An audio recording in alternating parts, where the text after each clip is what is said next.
Et puis kounya la dit me comme ça que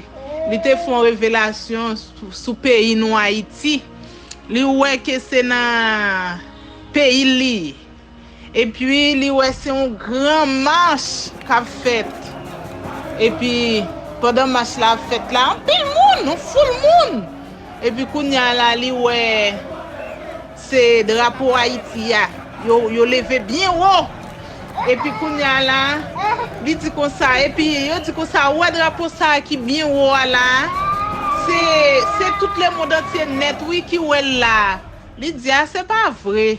M'pa quoi bagay ça. Et puis li dit pour m'ta quoi c'est tout le monde entier qui ouais. Faut c'est 4 drapeaux comme ça pour yo ta lever parce que on seul drapeau a pacifie et pour tout le monde la tawel et tout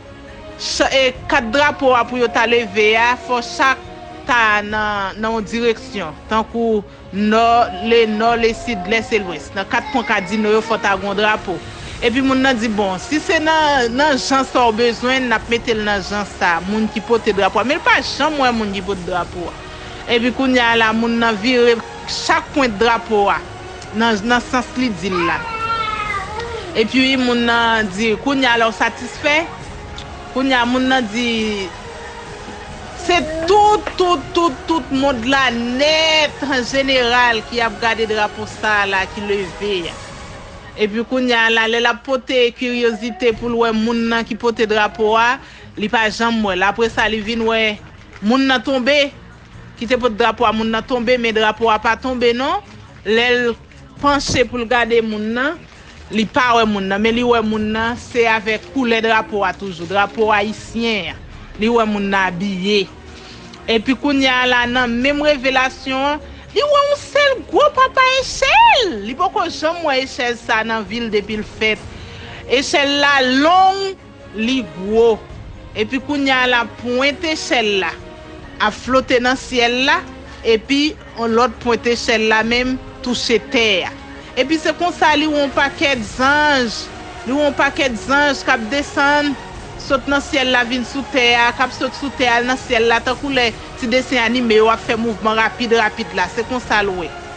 et puis me dit oh regarde son révélation créateur ba ou kounya li dit comme ça et vrai me dit quoi comprendre révélation ça me dit ah ouais moun pareil moun pour s'allier non me dit regardez moi même pas qu'on fait belle révélation ça regardez Jean créateur font belle alors pas ou pas veut quitter catholique ouais Jean servi avant Jean vraiment pas quitter catholique me dit quoi comprendre révélation et puis me dit comme ça c'est échelle là ouais qui longueur ça ou a dit ouais qui ou poko chambre ouais de pour exister on pointe li dans ciel là on pointe li bat sous terre c'est échelle P Jacob là oui me dit garder créateur fait ouais échelle P Jacob te ouais et puis kounya la comme ça me dit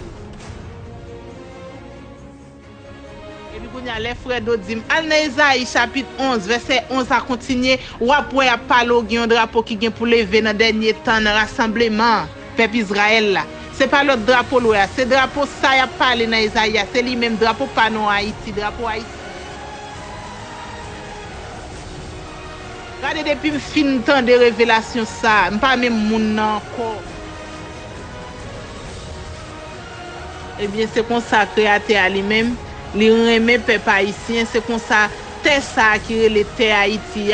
c'est un terre qui porte non lié li gen un plan pour pays ça li gen pour lever peuple ça pays ça qui a méprisé et a humilié a maltraité restez avec les très shalom